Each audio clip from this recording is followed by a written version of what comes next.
Velkommen tilbage. Vi starter igen, hvor vi sluttede. Vi står nu i vores sagsoverblik, hvor vi har alle oplysninger på sagen, som alle medarbejdere kan tilgå nemt og hurtigt fra deres mobiltelefon, eller fra deres tablet, eller fra en PC, ligegyldigt hvor de er, og når de har tid. Meningen med det er at skabe et hurtigt overblik, det at lynhurtigt give dem informationerne og oplysningerne omkring, hvad det er for nogle samarbejdspartnere, leverandører osv. der er, sådan så at man kan prøve at undgå alt for meget kontakt frem og tilbage. I denne video vil vi vise lidt omkring, hvordan man gør med dokumenterne, hvad mulighederne er. Jeg går op på den pågældende sag, klikker på et nyt dokument og får alle de dokumenttyper, der er mulighed for at lave inde på en sag. Hvis vi i første omgang siger, at vi gerne vil lave en kvalitetskontrol for eksempel, klikker jeg på den. Vi får et nemt og overskueligt billede, hvor at den allerede har sat datoren ind for, hvad det er. Den har skrevet, det er en kvalitetskontrol. Hvad dato? Det er selvfølgelig dags dato. Der er blevet sat ind standard, og dokumentet er synligt for alle. Det er sådan så, at hvis man vinger den her af, så er det kun dig, der har oprettet dokumentet, der kan se den. Og hvis du vinger af, så kan alle til enhver tid se den.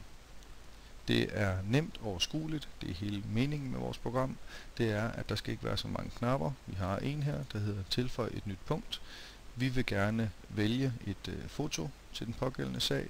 Vi har nogle fotos, som vi skal have smidt op, for at vi kan komme i gang med at lave den her kvalitetssikring. Vi har lidt med det tag her, som driller os lidt, og de fotos vælger vi lige at sende op på sagen, så vi kan komme i gang med at arbejde med den. Så er vores dokumenter eller billeder smidt op, klar til at vi kan lave vores kvalitetssikringsdokument. Jeg vælger et pågældende foto og laver min tekst her.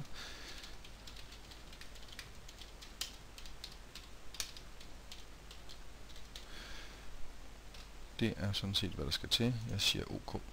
Nu ligger dokumentet her, eller fotoet herinde i dokumentet, og jeg er egentlig klar til at arbejde direkte videre med det samme. Jeg skriver her.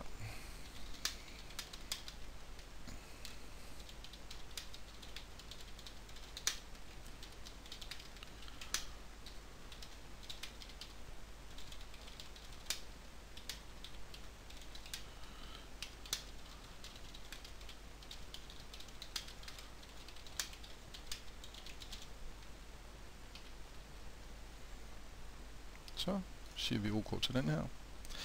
Og hvis vi lige skal uddybe det en lille smule og vise, hvad det er, jamen så har vi mulighed for at tage den her.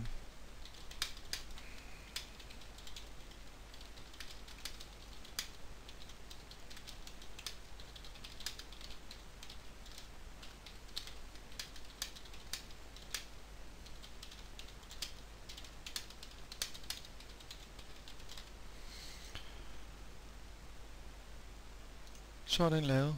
Hvis det viser sig, at jeg måske vil tilføje noget sidenhen eller lignende, jamen så har jeg mulighed for at rykke rundt på de her præcis som at det lyster mig. Og hvis det viser sig, at jeg nu har fået skrevet noget værre røvl i mit dokument, jamen så går jeg bare ind og retter det.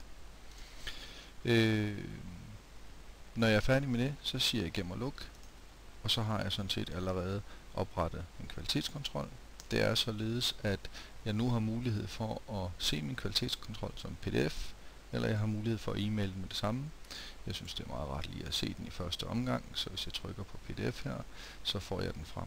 Her ligger min kvalitetskontrol. Det tager ikke ret lang tid at lave den. Jeg har sikret mit byggeri, eller hvad det nu måtte være. Jeg har fået lavet mit hurtige notat. Det er således, så at det her vil være dit logo. Er du medlem af Byggegaranti, så vil den automatisk stå her, lige så vel som det vil være dit logo, der er her, og dine kontaktoplysninger. Hvis vi lukker den her ned og går tilbage, så har jeg mulighed for at sige e-mail. Bygherre er allerede sat ind. Jeg får selv en kopi af det. Den har skrevet, hvad det er i dag. Min e-mail-signatur er her. Jeg behøver sådan set ikke gøre så meget. Jeg kan skrive en kort besked her, hvis det er det, jeg har lyst til, og så trykker jeg send, og så er den allerede sendt med det samme. Mailen er suget ud af systemet og er allerede ude hos bygherre, byggelederen, samarbejdspartneren eller hvem der skal have den, og dermed er vi egentlig færdige med det, vi skulle gøre. Hvis vi går tilbage til overblikket, så vil vi se hernede i dokumenter, at der ligger den, at vi til enhver tid kan få fat i den. I næste video vil vi vise en lille smule om en anden type dokument, som I er velkommen til.